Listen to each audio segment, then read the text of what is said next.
All right, I was talking about nulls for a few minutes, and then I realized that it was paused. It looks like Screencast-O-Matic stopped on me, max time limit reached or something. I didn't think I had one. I have the paid version, so I must have turned on a setting that I forgot I turned on or something. Anyway, let's get back where we were. I think I was on this last time, and I was just showing how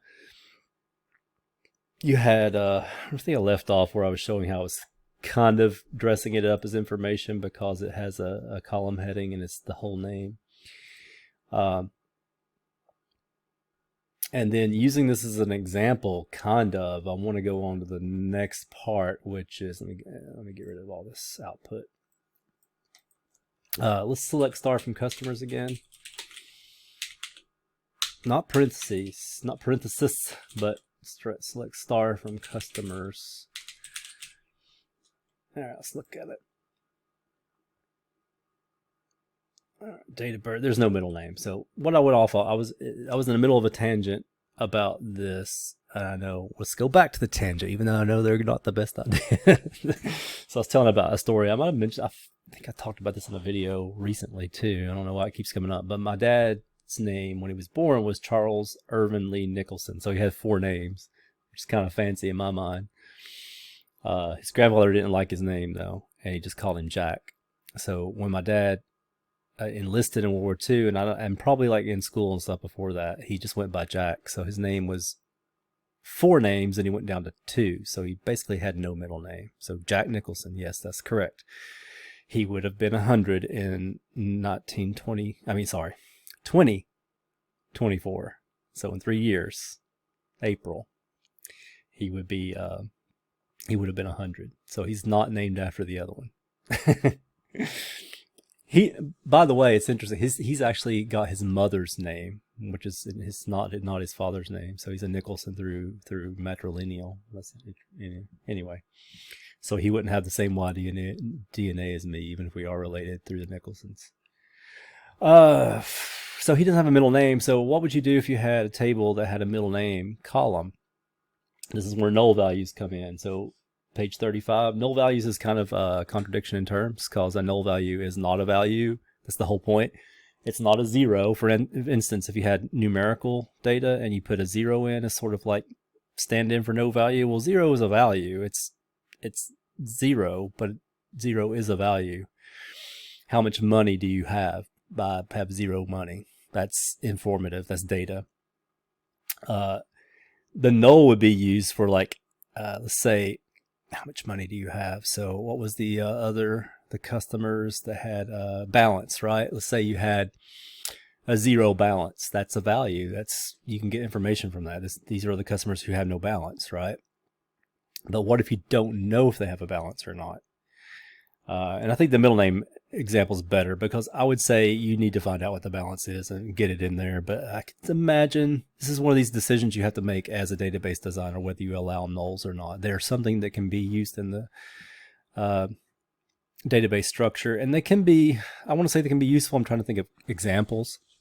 The example I'm about to give you could probably be worked around in some other way, but let's just give this example. So some languages and stuff, some cultures don't have middle names, right? So you'll be interacting with these people that have these names, but they don't have middle names. If you have a middle name column or even a middle initial, there may be no value to put there. That's what a null is. You could have like X or something as a stand-in value, but that's like garbage data. It really shouldn't use data that's not data. It should be actual data. So if there really is no value, that's where a null would come in to play. And again, a null is no value. Sometimes you can use it as a dummy. You can make it to where your phone numbers in a database are null so that if you don't know the phone number yet, you can still save the record, and then later on you can update the table to put the phone number in. And that might be why you use a null. There's all kinds of reasons why you might be using it. But null values, let's see. I don't even know what this is going to be about. This page 36. Let's see. Okay, so I think what you want to learn from this is the fact that it is not a value changes your syntax a little bit. So their example they give you first is this, and this is not going to be one of the ones we save because we've already done this one. But if you select star from customers, and see what that gives you as a result.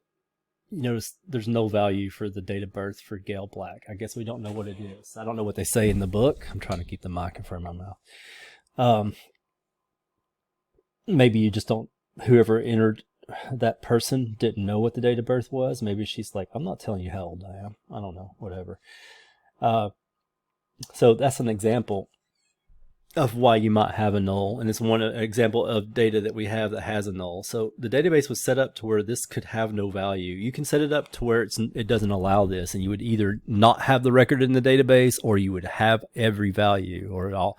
If you made this a non-nullable field, the date of birth, then the person would have to know the date of birth to put it in here. The only problem with that, and you do have to think about whether you want to allow that, because let's say you don't know the record, but I'm not going to go back and look up her phone number and her name and stuff later. I'm going to just put in a dummy value. That's bad. You don't want dummy values in your database. So you could have 81 January 1 or something. That would be bad. Notice the phone number, example 2 is null for Doreen. So, but this is how it changes the syntax. So this is sort of almost like a logical, legalese, lawyerly thing. If you go down to the example later on the page, which is it's the second from the bottom, you can select the customer ID. I'm just gonna get that later, but I'm gonna do this. Where phone, so the phone number is null. So this is also kind of a contradiction in terms in a way, but I'm going to talk about it. Let's zero this out so we can see what our actual results are and they don't get lost in each other. So you got the customer ID, the first name and last name, date of birth, phone. This is not exactly what you have in the book, because it just has the ID, first name and last name, and the phone. Yeah, it's weird. Anyway, what this is showing, I noticed the phone number for somebody was null. That means they didn't have a phone number entered. So it's nullable field. So what this is doing is saying where the value of this field has no value, what is null is. The examples we saw before are this. Let me get rid of this. I almost did this without actually giving an example. So we're going to get the same data back here when I run this. But the reason we got it is because we got all of the rows in the database for this table, customers, where the ID was equal to 5. See how it's equal?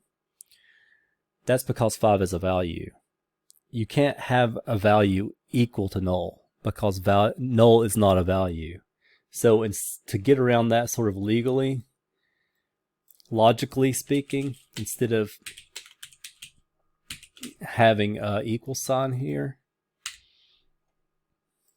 Now this can work depending, okay, no row selected, so nothing's equal to null, I guess. I feel like there's some database management system that allows this kind of syntax, but strictly speaking, you shouldn't do it this way. You should use is. And is itself, if you think about it, the meaning of the word, it's still not a value, right? So the phone is null. I mean, the better way to say it is where phone has no value, maybe. Where the data value is not known or something like that. But because is sort of implies equality too, but it's good enough. It's different. So we're saying that it's null right there in that column, and that's why we're matching. So again, it's just kind of a matter of semantics is why you have is instead of the equal sign when you're working with null. All right, where are we at? Let's do, I'm going to use this. This is not exactly what the book has, but it's close enough because the null part was the important part, not what was in the column head, which columns we picked. So I'm just going to use asterisk there, save some time. If you look on page 37, it introduces you to a new keyword. You kind of want to know this one. This is the kind of one where you use it seldomly enough that you might forget it in between. So just know, here's what you want to do. You want to know that it exists so that you can go and look it back up. So the example they give you is this one. Select customer ID from purchases.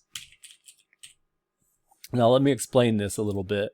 I imagine that this table purchases, and let's actually look at the whole table. I think it's better to do that. They might show it to you, they might not, I don't know, but let's look at the whole table.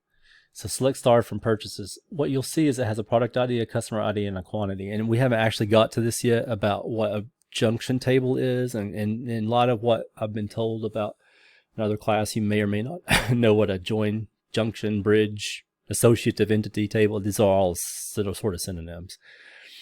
It's a way of linking two tables that have a many-to-many relationship. So let me explain what this means in English. We're saying that this customer number one bought product number one, and he bought one of them. Customer number one also bought product number two and bought three of those. Customer number four bought product one and he bought one of those. And then this other customer two, bought product two and bought one of those. So this is a way of getting information from two tables, the products table and the customer table, and linking them together into like events that are unique. What you'll find is that for this particular table, we're saying that this customer could never buy this product again, basically at this quantity anyway, because then it wouldn't be unique. So it's kind of unrealistic in my opinion, but regardless, it's enough to show the example. Now, why is this important? Because as you see, customer one bought more than one thing. So if you just select for the customer ID, and let's say, what's the information we want here? What's the information? We've got data. And it's not obvious until you learn more about joins and stuff later, because we can get this customer's name from this. We just have to show you how you do that using joins. But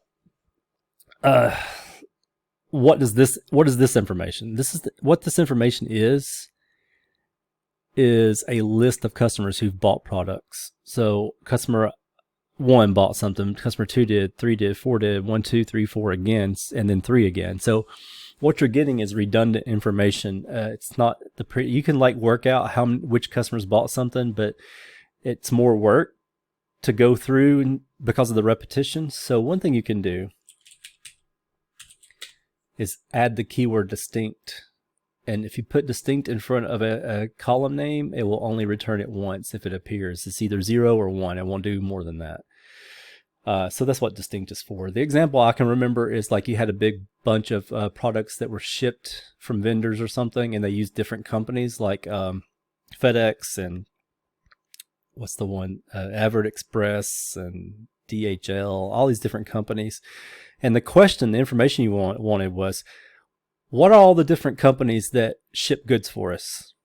So you want those to appear one time each, not every time that something was shipped. You just want to see if it's ever there. It's kind of idempotent, if you know what that word. I'm going to put this there. If you've had my class before, you know I like this word, idempotent.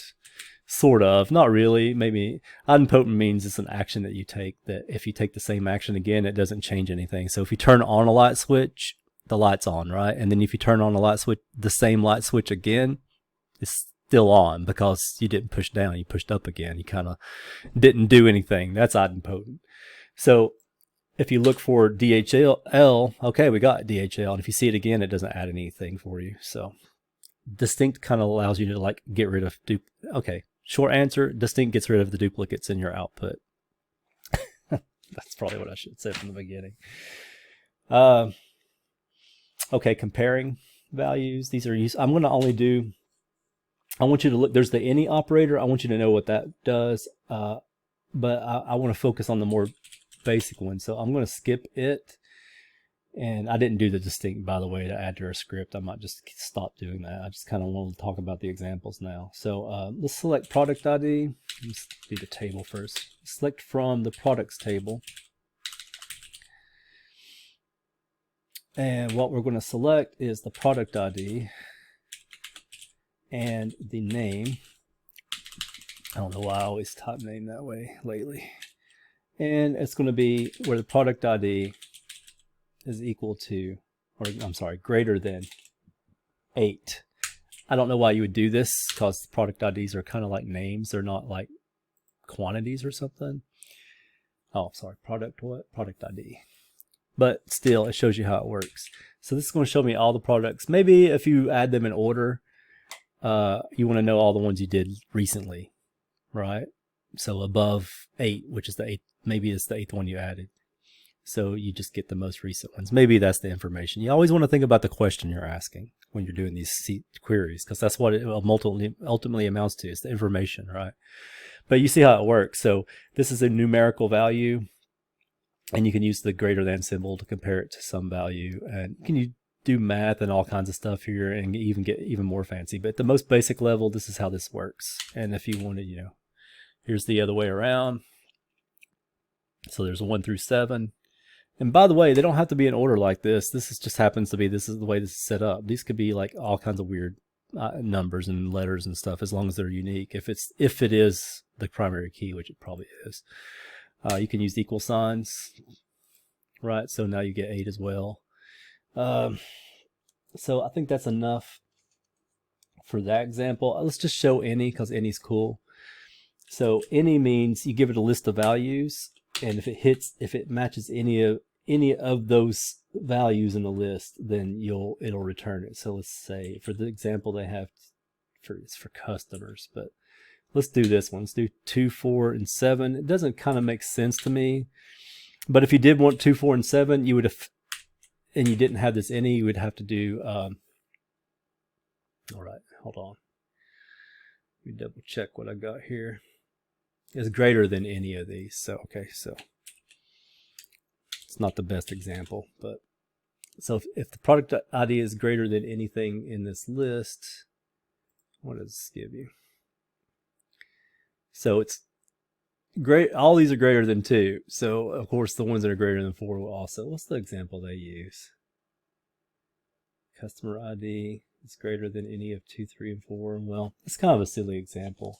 Any is what will match any one. If any one of these things is matched, then it's a match. There's better examples than this. Let me find a better example. All right, if you change it to equals, that makes it a slightly better example. So you're saying if the product ID matches any one of these things, then return it. So it matches the 2, it matches the 4, it matches the 7. So and you could add stuff that are not matched. Right, I mean it'll still return the ones that do match. All right, we're getting close to the end of these examples here. I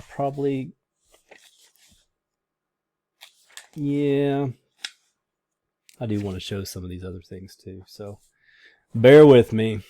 I don't want to leave anything out. Now you can always go through these on your own. If you get tired of listening to me, you can do the examples in the book, but I like talking about what's going on, so you kind of, I feel like it helps when I explain, if you're new to it, that I'm explaining what's going on. So I'm selecting data from the customers table for this one. This is on 41. And where first name, and this is kind of like the null thing where you can't use equals. You don't use equals here either. You use like for pattern matching a string. So between single quotes, we're going to match anything that has underscore, a lowercase o, and then I have to remember how this works for this particular example. So where first name is like that, let's see what we get as an answer. So I'm trying, let's see, where it has anything. Okay, this is one letter. The first name is one letter followed by an O followed by anything at the end. That's what this means. Let me read that and make sure I'm right. All right, that is correct. So I'm used to it more for not having underscore. I'm not used to, but the percent sign, you want to use that where anything after that point doesn't matter. If you didn't put the percent, then it would have to end in an O after the second letter. So this means any letter followed by an O followed by a percent sign. If you put a percent sign here, it would be anything, any series of characters where there is some character, one character followed by an O. It's kind of redundant actually if you think about it. This would be anywhere with O in the name. Let's do that. That's a better example, I think, than the first one because it shows you kind of like the starting place. So anything with an O in the first name, so anything before the O, anything after the O. So John and Brown, well, not Brown because that's last name, but the Doreen and the John are the ones again. Are there any other? Just take this out and see. This is a quick way you can do this. Select this and run. command. So these are all the names. No other names have O in them. So let's see if we can get anything that has an H in it anywhere in the first name. And you can see what that would give you. Let me run it this way. So that would be John and Cynthia, and I think those were the ones I was looking at. I've been thinking about A's too. Let's see what we get for A's. So yeah, Gail and Cynthia. If you do E, you'll get, let me do this one again. Steve White and Doreen. So Steve and Doreen. I think these are all correct.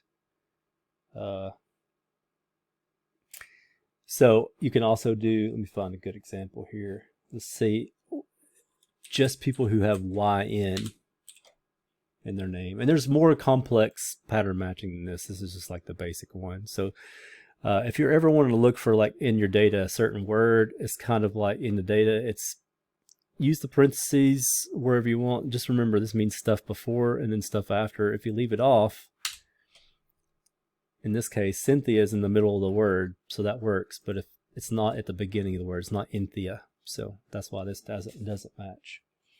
And there's some more examples that are more complex than that you can look at. In is kind of like any, let me show in. Do they have a good example for in? Let's look. It's on 42. Customer.id in 2, 3, and 5. Not really.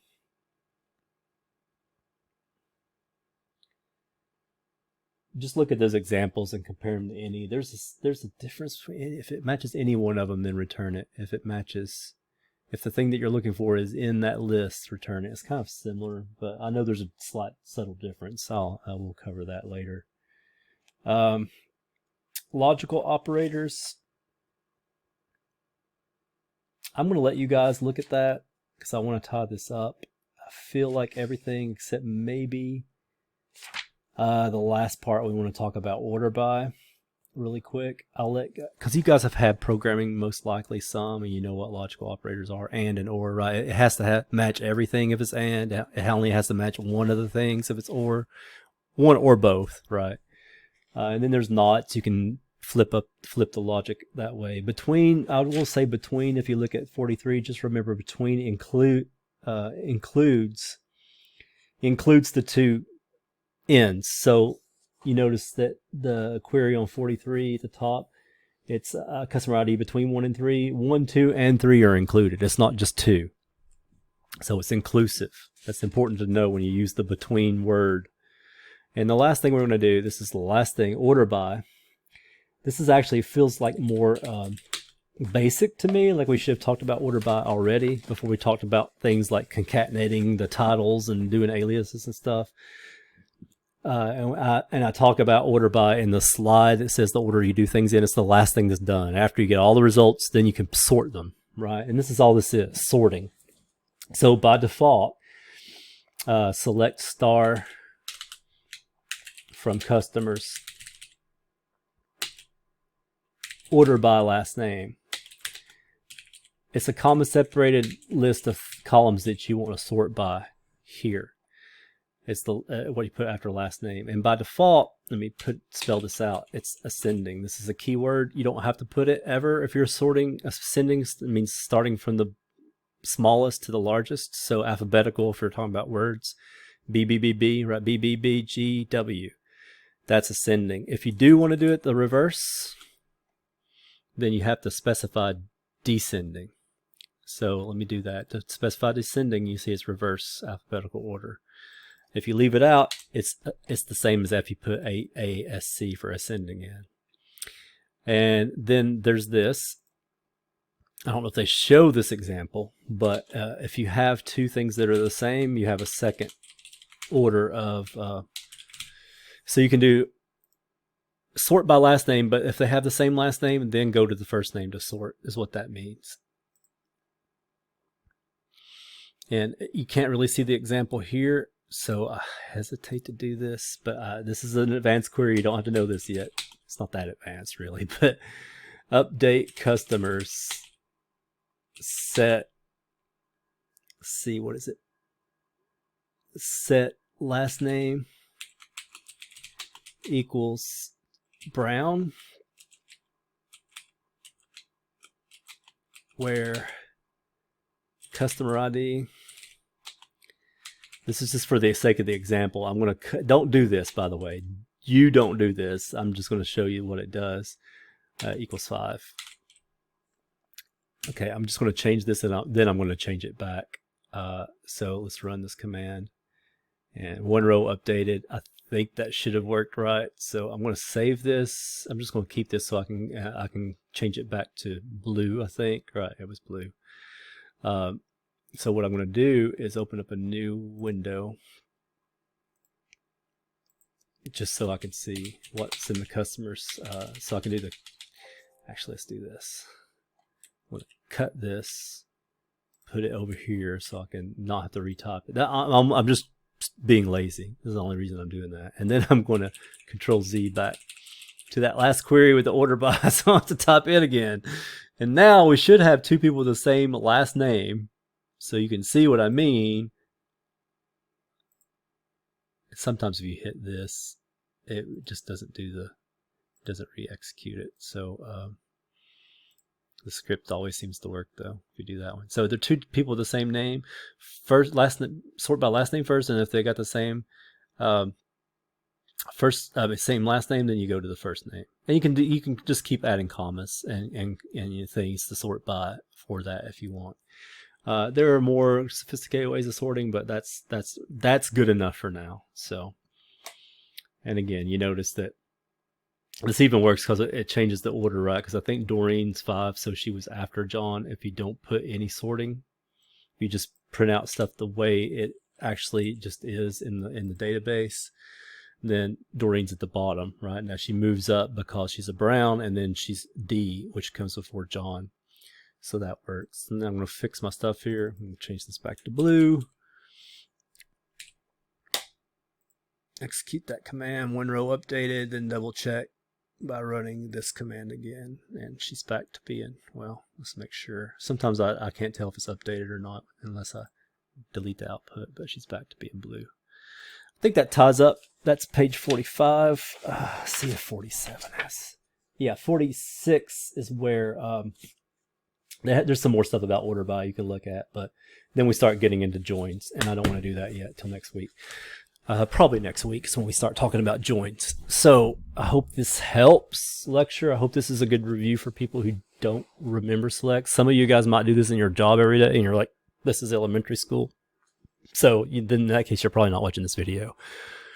And some of you are new to it. So if you need help, set up office hours, send me email questions, and I'll try to explain things more clearly. But I hope this helps for the lab. Some of the answers to the lab are in here. Pay attention, especially that concatenation part. And I'm sorry this is in 2 parts, but it would have been a hugely long video if it were just one video. So this is also coming out later. Something came up I had to deal with earlier, so I had to pause before you can come back to this. But it's done now. I'm going to upload it, and I'll make an announcement. It'll be after 10. It'll probably be around 11, almost 11 before you get the indication, but at least you can go into Tuesday and watch these videos. Again, I apologize for the length. Maybe put them on 1.5 speed, whatever. But again, again, reach out to me if you need more explanation about how selects and stuff work.